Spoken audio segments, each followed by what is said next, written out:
play starts off with two soldiers, Woyzeck and his friend Andres, and they're sitting in a field. It's quickly revealed that Woyzeck is hearing things that aren't actually there, and Andres is like, what the hell, dude?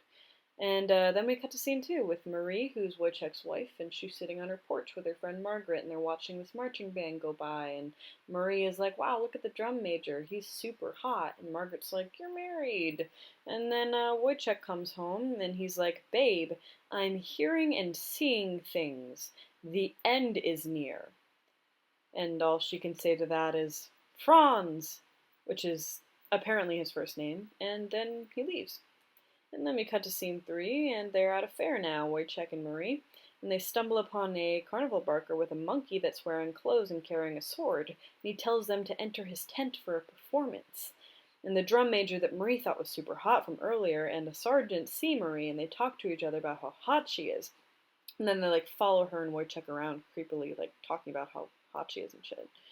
And then Marie sings a super eerie lullaby to her kid while looking at herself in the mirror and talking in the third person about how poor she is. And then Wojciech comes into that scene and sees that she has a new earring. And he's like, "Where'd you get that earring from?" And she's like, "I don't know, I just found it." And he's like, "Dope." And then we cut to Wojciech at his captain's place, shaving his beard for some reason, and they have a super weird conversation, which, like, in summary, the captain was like, "You're a really bad person," and Wojciech was like, "Maybe if I wasn't so poor, I wouldn't be such a bad person," and the captain was like, "You know what? You're actually a really good person."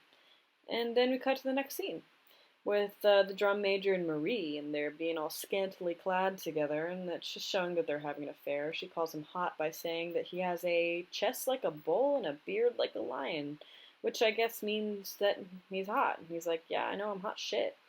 And then we cut to Wojciech calling Marie out for cheating on him, and because he says that he saw them together, and Marie is like, "No, you're delusional. That didn't happen. You're hallucinating again." And he's like, "You know what? Maybe she's right." And then he just like drops it for a second. And then we're at a doctor's office now where we discover that Wojciech has been on a pea only, like a green pea, like the food only diet as a part of some crazy weird experiment that the doctor is conducting. And that has been the cause of Wojciech's hallucinations. Like, Wojciech has only been eating green peas for months straight as a part of this experiment, and the doctor's just like, "What'll it do to you?" And apparently it gives you like really bad hallucinations. And he's like, "All right." And then we cut to the captain seeing Wojciech in the street, and the captain decides to tell him about the affair, and then Wojciech freaks the hell out and has this mental breakdown in the streets. And Wojciech goes to this inn where there are other soldiers, and he sees Marie and the drum major dancing together, and he's like, "Oh my god," and he like sinks to the floor, and he has this whole mental breakdown. And then we cut to him hallucinating in a field by himself. He's just like laying in the field and he's talking to the ground. And he thinks that the ground is saying, "Stab the she-wolf dead." And like for days he keeps hallucinating and hearing somebody say, "Stab, stab, stab." And he interprets this as, "Stab your wife." And then we cut to the doctor teaching a bunch of students about Wojciech and his experiment. And he's like, "Look, this guy has only eaten peas for 3 months and he's having these terrible hallucinations. And he has an irregular pulse and other medical abnormalities." And they're like, "Whoa, that's what happens when you only eat peas." And then we cut to Wojciech and the drum major at the inn, and they get into this big fight, and Wojciech loses and he bleeds a lot. So then he decides to buy a really sharp knife. And then we smash cut to Marie reading a Bible because suddenly she's like riddled with guilt about her affair. She's reading all these verses that have to do with infidelity, and she's like, "Oh my god, what have I done?" And there's also some random character named Idiot sitting on the floor who's talking to himself that we never talk about again. And then there's another scene with Grandma, Marie, Margaret, and some other kids are just hanging out, and the kids are like, "Grandma, tell us a story, tell us a story." And then the grandma tells this like terribly depressing story about a really lonely guy who's just lonely forever, and then nobody addresses it. And then Wojciech shows up and says, "Marie, like, come with me. We're going somewhere." And she's like, "Where are we going?" And he's like, "I don't know."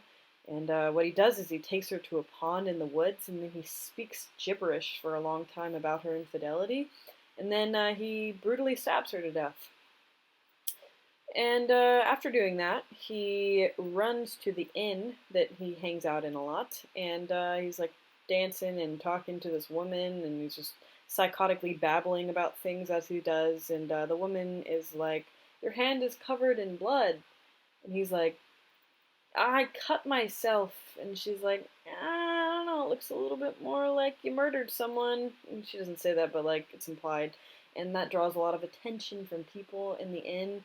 And then he has a bunch of people like looking at him. They're all like, "Why are you bleeding?" or "Why is there blood all over you?" And he's like, "I don't know." And then like he cracks under the pressure and he runs out.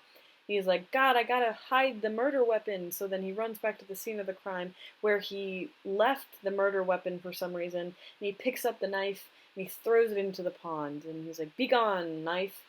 And then he like looks at the knife and he's like, "Oh, it wasn't that far." So then he swims out into the pond. And he grabs the knife and he throws it even further into the pond.